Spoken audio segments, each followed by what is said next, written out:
You won't believe what just happened in News World. We've got all the details right here on Weege News. Let's jump into this news. Over the years, they have lost 7 times by 10 goals or more. Between 2008 and 2012, San Marino went over 20 games without conceding a goal, a record for Europe. In the fourth quarter of the Raiders game against the Chargers, with little over 7 minutes remaining, Pierce decided to punt the ball on 4th and 1, even though his team was behind 16-10, and the ball was in Chargers territory. Pierce decided to punt when the Raiders were down to the Los Angeles 43-yard line. After a 35-yard punt by Raiders punter A.J. Cole, the Chargers were able to get the ball at their own 8-yard line.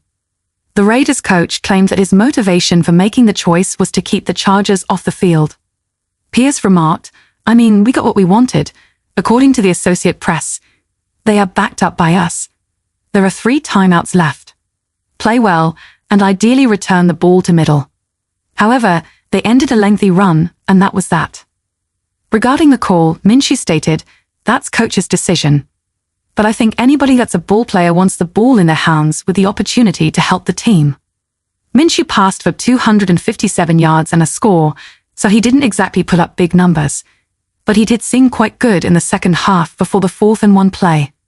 Minshew completed 10 of 12 passes for 91 yards on the Raiders' first 5 possessions of the second half, which included the 4th and 1 play. When questioned about the call, Davante Adams attempted to avoid answering it. In the fourth quarter of a game in which his side was behind, Pierce made the first call for a punt on a 4th and 1 in the opponent's territory in 8 years. When Rex Ryan was leading the Bills against the Ravens in Week 1 of the 2016 season, it had already occurred. The Raiders needed a score in order to win, but Ryan's squad was only behind by a field goal in the 2 games. Both teams ended up losing. Sunday's game was Pierce's first in Las Vegas without the interim coaching tag, and it seems as though he isn't making the audacious choices that helped him land the permanent position at this point. That's all for today's news update. What are your thoughts on? Let us know in the comments below. And don't forget to subscribe for daily updates on the stories that matter most.